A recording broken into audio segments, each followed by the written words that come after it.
ወይዘሮ ዝናሽና አምራን ጨዋታውን አጧጡፈውታል። ናሆም ዳግምን ደብድቦ ከቤት አባረረው። ዳግም እጁን ለፖሊስ ሰጠ። ወይዘሮ ዝናሽ ከኑሐሚን እግር ስር ወድቃ ይቅርታ ጠየቀቻት። ይቅርታ ብቻም ሳይሆን ለናሆም ፍቅረኛ እንድትሆኝልኝ እፈልጋለሁ፣ ሌላ አማራጭ የለኝም ስትልም ለምናታለች። ነገር ግን ኑሐሚን እኔ ላንቺ አማራጭ ሆኜ ልቀርብ አልፈልግም፣ ጭራሹን አማራጭ ትይኛለሽ እንደ እኔ ባጣ ቆየ አይደለሁም ብላም ከመኪናው ውልቅ ብላ ሄዳለች። የወይዘሪት አምራን ሽምግልናም ቀርቷል። ወይዘሮ ዝናሽ ዛሬ ተጸጽታ ከአቶ ተሰማ ቤት ሄዳም አቶ ተሰማን ይቅርታ ጠይቃ ስለ ሽምግልናውም በጭራሽ ይህ ሽምግልና ሊካሄድ አይችልም ስትልም አቶ ተሰማን ነግረዋለች። አቶ ለይኩን እስከ ዛሬ ድረስ ስራ እያልኩኝ ቤቴን ወይም ቤተሰቦችን ዞር ብዬ ባለማየቴ ዛሬ ቤተሰቦች ያሉበት ደረጃ ደርሰዋል። እኔ እስከ ዛሬ ድረስ መች ገባኝ፣ ቤተሰቦችን ባለማየቴ በጣም ተጸጽቻለሁ፣ ምን እያደረግኩ እንደነበር ግራ ገብቶኛል ሲልም ለአቶ ተሰማ ሲነግረው ነበር። ሰላም ውድና የተከበራችሁ ውድ ቤተሰቦች፣ የኔ ውድ ቤተሰቦች፣ የቻናሌ አበረታቶች ለማንኛውም ወንዶችዬ እንዴት ናችሁልኝ? ሰላም ናችሁ ወይ? ስወዳችሁ ሳከብራችሁ በያላችሁበት ደግሞ እመቤቴ ማርያም ሰላማችሁን ብዝዝት ታደርግላችሁ።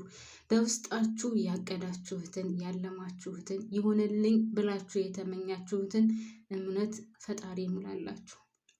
በዓለምም ሆነ በኢትዮጵያ ውስጥ ያላችሁ ውድ ቤተሰቦቼ ኢትዮጵያውያን፣ ኤርትራውያን ሁላችሁም እውነት ፈጣሪ በውስጣችሁ ያቀዳችሁትን ያለማችሁትን ይሁንልኝ ብላችሁ የተመኛችሁትን ነገ ዛሬ ሳይል ያሳካላችሁ። እናም መታችሁ ስለምታበረታቱኝ ደግሞ ከልብ አመሰግናለሁ። ያው የተለመደውን ላይክ፣ ሼር፣ ሰብስክራይብ ማድረጋችሁን እንዳትረሱ ከልብ አመሰግናለሁ።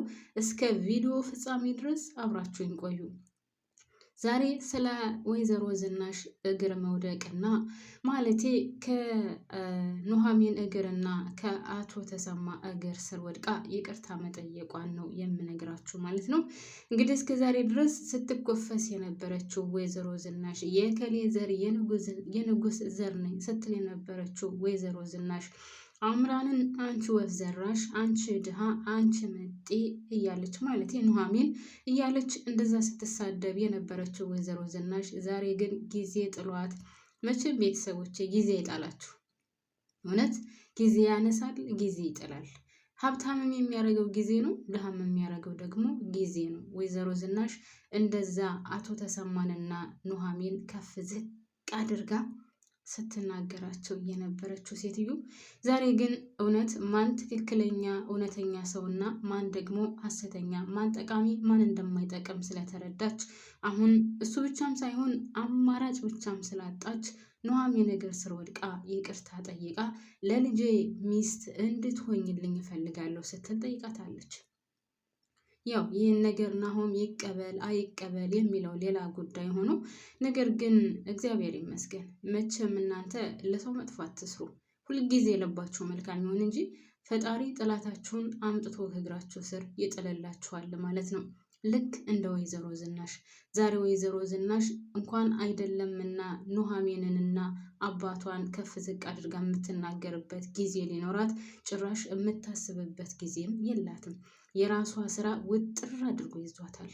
አቶ ለይኩን እሷ ያደረገችውን ነገር ዳግም ልጇ እዛ ቤት መጥቶ የነበረው የዳግም አባት ባለቤቷ እንደነበረ ቢያቅ አስባችሁታ ምን እንደሚከሰት? ያው እውነታው ወደፊት መውጣቱ አይቀርም። በተለይ ደግሞ አሁን ዳግም ከዛ ቤት ተባሯል፣ ከዛ ቤት እንዲወጣ ሆኗል አይደል? ቤተሰብ ሄዶ እጁን ለፖሊስ ይሰጣል። ዳግም እጁን ለፖሊስ ሰጠ ማለት ደግሞ አባትየው ነፃ ይወጣል። አባትየው ነፃ ወጣ ማለት ደግሞ የወይዘሮ ዝናሽ ህይወት እስከ መጨረሻው ይበጣበጣል ማለት ነው። በነገራችን ላይ አሁን ዳግም እጁን ከሰጠና የዳግም አባት ከእስር ቤት ከወጣ ምን እንደሚከሰት ታውቃላችሁ? የዳግም አባትና አምራን ኤርሚያስ ሆነው አንድ ላይ ይሰራሉ። ማንን ለመበቀል? የአቶ ለይኩንን ቤተሰብ ለመበቀል። እርግጠኛውን የምነግራችሁ ሶስታቸው አንድ ላይ ሆነው ይሰራሉ። አቶ ማለት የዳግም አባት ማን ነበረ ስሙ? አቶ ሰንበቱ። አቶ ሰንበቱ ዳግምን እንዴት እንደሚወደው ምን ያክል ዋጋ እንደከፈለ ታውቃላችሁ፣ ለአንድ ልጁ ለዳግም ሲል። በዛ ላይ አስተዳደጉ ያለ እናት ነው ያሳደገው። ስለዚህ ይህ ውድ ልጁ እናቱን አግኝቷል፣ ቤተሰቦቹን አግኝቷል፣ ስራ አግኝቶልኛል፣ እኔ ብታሰር ችግር የለብኝም ብሎ ወስኖ ነበር በድጋሚ እስር ቤት የገባው። ነገር ግን ዳግም ያለበት ሁኔታ እንግዲህ ሁላችንም አይተናል። ናሆም መጥቶ ሚስቱ በመራችውና በአበጀችለት መንገድ ወይም በቀደደችለት ቦይ እየፈሰሰ መጥቶ ዳግምን ድብድብ አድርጎታል። ወይዘሮ ዝናሽም አቅማታ ምንም ማድረግ ስላልቻለች ኧረ እባክህን ለይኩን ድረስላቸው ልጆች እኮ ተጋደሉ እያለች ለማገላገል እየሞከረች ነበር። እዛ ላይ ምንድነው የተናገረው ዳግም? እንደዛ ልጅ ሲደበድበኝ ወይም ወንድሜ እንደዛ ሲደበድበኝ ተው ወንድምህ ነው ትይዋለሽ ብዬ እየጠበቅኩ ነበር።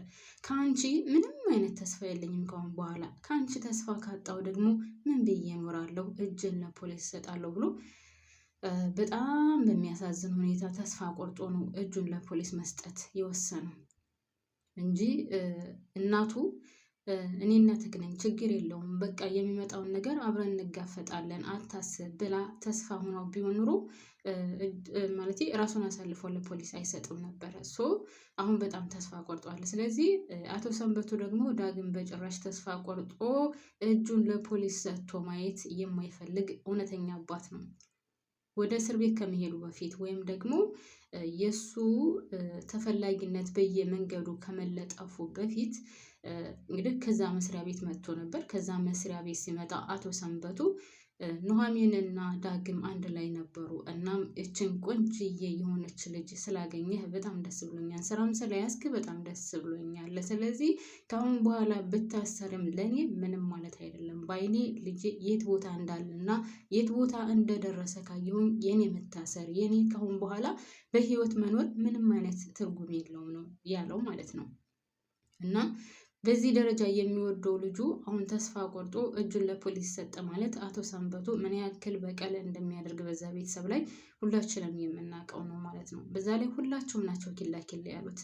ለምን አላወቁም? አቶ ለይኩንም አላወቀም፣ ናሆምም ወንድሙ እንደሆነ አላወቀም። ብቻ ግን የሆነ ነገርማ አለ፣ ያለ ምክንያት እንደዚህ አትከራከርለትም ነው ሲል የነበረው። ያም ሆነ እዛ ቤታውን ትልቅዬ ችግር ይፈጠራል ማለት ነው። አምራንና ወይዘሮ ዝናሽ አሁን ግብ ገጥመዋል። ከአሁን በኋላ ጦርነቱ በሁለቱ መካከል ይሆናል ማለት ነው። አምራንንም ማለት ኑሐሚንም ጨምረዋታል። ነገር ግን ኑሐሚን ብትጨመርም ናሆምን ትወደዋለች ሆነን ለመናገር። ግን እዚህ ላይ ደግሞ ምን ይፈጠራል መሰላችሁ?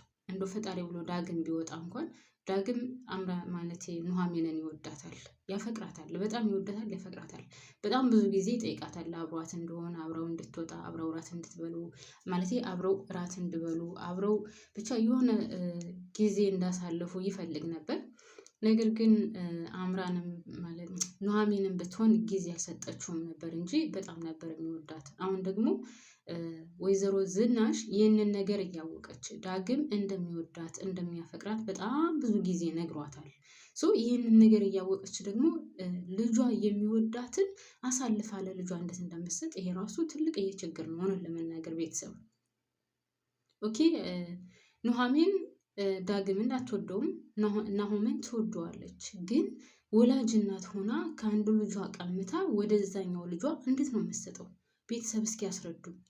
ትክክለኛ እናት ከሆነች ዳግም በጣም ብዙ ጊዜ ነግሯታል ኑሐሚንን እንደሚወዳት፣ እንደውም ሽማግሌ እንደሚልክ ከአሁን በኋላ እሷ እንድናገርባት እንደማይፈልግ በጭራሽ የኑሐሚንን ስም እንድታነሳ እንደማይፈልግ በጣም ብዙ ጊዜ ለወይዘሮ ዝናሽ ነግሯታል። ግን ወይዘሮ ዝናሽ አሁን ከዳግም ቀምታ እንዴት ለናሆም እንደምትሰጠው እሱም አምራንን ለመበቀል አስባችሁታል? ዳግም ነፍሱ እስከሚወጣ ነው ኑሐሚንን የሚወዳት። ናሆም ይወዳታል ማለት ይወዳታል ስላችሁ አያፈቅራትም፣ ግን ይወዳታል። ለእሷ ክብር አለው፣ ትልቅ ቦታ አለው። ነገር ግን አምራንን በሚወደው በሚያፈቅረው ደረጃ ኑሐሚንን አይወዳትም፣ አያፈቅራትም። ዳግም ግን ኑሐሚንን ይወዳታል፣ ያፈቅራታል። የራሱ ማድረግ ይፈልጋል፣ ከእሷ ጋር እንደሆነለት ህይወቱ ይፈልጋል። ይህን ነገር ደግሞ ወይዘሮ ዝናሽ ጠንቅቃ ታውቃለች። አምራንን ለመበቀል ብቻ ብላ የአንዱን ልጅ ፍቅረኛ ወይም የሚያፈቅራትን የሚወዳትን ቀምታ ለዛኛው ልጇ ማጋባቱ ይሄ አሁን እውነት ሁለቱን ወንድማማቾች ማጋደል አይሆንም? ዳግም እኮ ታስሮ አይቀርም ይወጣል ከእስር ቤት። ዳግምስ ስትላት እኮ እሱን እንኳን ተይው ነው ያለቻት። እንዴት ሰው ልጁን ከልጁ ይለያል? እናት እንዴት ነው ልጇን ከልጇ የምትነጥለው? ሌላ ነገር አታደርግለት፣ እሺ ገንዘብ አታደርግለት፣ ምንም ነገር አታደርግለት። እንዴት በሚወዱት ትመጣበታለች? በሚወዳት ወንድ ልጅ ደግሞ ታውቃላችሁ፣ በሚወዱት ነገር ከመጡባቸው ህይወታቸውን አሳልፈው ይሰጣሉ። ዳግም ማለት ኑሐሚንን በጣም ይወዳታል፣ በጣም ያፈቅራታል። ከኤርሚያስ ጋር ራሱ በጣም ብዙ ጊዜ የተደባደበው በሷ የተነሳ ነው። እንዴት ወይዘሮ ዝናሽ ይሄንን ነገር ታደርጋለች አላውቅም። ይሄ ራሱ ወደፊት በጣም ትልቅዬ ችግር ይዞባት ይመጣል። አሁን ዳግም እጁን ለፖሊስ ከሰጠ አባትየው ለምን እጅህን ለፖሊስ ሰጠክ? እዛ ደህና ስራ እየሰራሃን ነበር ሲለው ይናገራል እውነቱን። ከስራ እንዳባረሩት፣ ወይዘሮ ዝናሽ ከቤቷ እንዳስወጣችው፣ ዳግም ናሆም እንደደበደበው ምናምን ከተናገረ አቶ ሰንበቱ ደግሞ ጣጣ የለውም እናትዬ። ለመታሰር ጣጣ የለውም፣ ለመደባደብ ጣጣ የለውም፣ ለመናገር ራሱ ጣጣ የለውም። መጥቶ ቤቱን ድብልቅልቅ እንደሚያደርገው እርግጠኛ ነኝ። የዛ ጊዜ ወይ አቶ ለይኩን የሆነ ነገር ይሆንና ህይወቱን እንዳያልፍ ነው የምፈራለት። እስከዛሬም ከርበት እያለ ገንዘብ ሲያባክን ሲያካብት ነው የኖረው። አሁንም ያካበተውን ገንዘብ ሳይጠቀምበት እንዳይሞት ነው የምለው ማለት ነው። ሌላው ናሆም ድርጅቱን ተቀምጧል ማለት ነው። ናሆም ድርጅቱን ተቀምጧል። አቶ ለይኩን አያያዙን ሲያየውና እያደረገ ያለው ነገር ስላልወደደው ድርጅቱን ቀምቶታል።